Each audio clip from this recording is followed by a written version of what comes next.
আজ আমাদের সেকেন্ড দিন শান্তিনিকেতনে। সকাল সকাল 9:30টার মধ্যেই আমরা রেডি হয়ে সবাই মিলে বেরিয়ে গেলাম বাচ্চাদের নিয়ে। বেরিয়ে আমরা বিশ্বভারতী ইউনিভার্সিটির সামনে দাঁড় করিয়ে দিলাম আমাদের টোটো।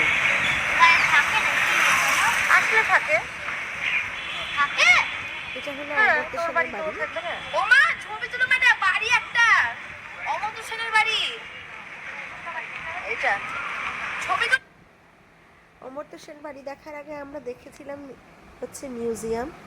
রবীন্দ্রনাথ ঠাকুরের হচ্ছে 4টে বাড়ি, সেগুলো সব ভিডিও এখনও দেওয়া হয়নি, দিয়ে দেবো খুব শিগগিরই।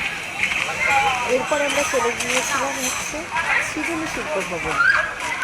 এখানে সেই পোড়ামাটির ছোঁয়া, বাউল গান, তারপরে হচ্ছে এখানকার ডোকরার জিনিসপত্র, হ্যান্ডমেড কাপ, শাড়ি, প্রচুর কিছু ছিল এর মধ্যে। ঘুরতে এসে তো এত কিছু নিয়ে যাওয়া সম্ভব হয় না বলো, যাই দেখছি তাই মনে হচ্ছে নিয়ে যাই, কাউকে গিফট করার জন্য, নিজের জন্য।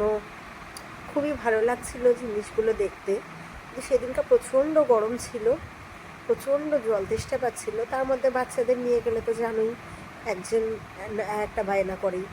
কেউ বলছে কোল্ড ড্রিঙ্কস খাবো, কেউ বলছে রস খাবো, আখের রস, এই সব করতে করতে সুরুলের রাজবাড়িতে আমরা চলে গেলাম। বাচ্চাদের সব আবদার মিটিয়ে সুরুলের রাজবাড়ি আমরা ঘুরলাম। এখানে এন্ট্রি ফি হচ্ছে 10 টাকা।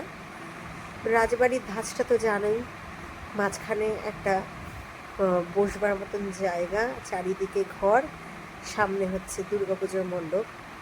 সুরুলের রাজবাড়ি দেখেও খুব ভালো লাগলো। ওখানটাও আমরা 15-20 মিনিট ছিলাম, দিয়ে তারপরে আমরা চলে গেলাম হচ্ছে ডিয়ার ফরেস্ট।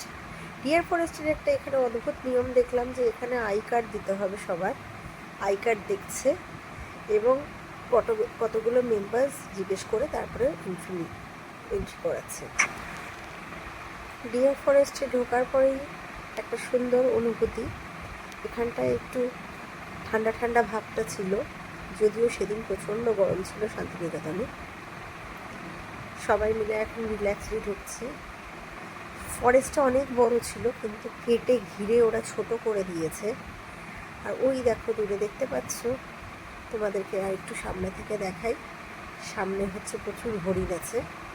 বাস এই ডিয়ার ফরেস্টেই শুধু এই হরিণগুলো দেখবার জন্যেই এখানটায় আমাদের আসা। এখান থেকে আমাদের এখন যাওয়া হচ্ছে হোটেলে, একটা স্পাইস হোটেলে। আজকে আমাদের শান্তিনিকেতন ট্যুর শেষ। শান্তিনিকেতন ট্যুরটা খুবই ভালো হলো। তোমাদের স্পাইস হোটেলেরও হচ্ছে পরে একটা ভিডিও নিয়ে আসবো। তোমাদের এই ব্লগটা কেমন লাগলো অবশ্যই জানিও। খুব তাড়াতাড়ি একটা নেক্সট ব্লগ নিয়ে আসবো। ততক্ষণ ভালো থেকো, টাটা।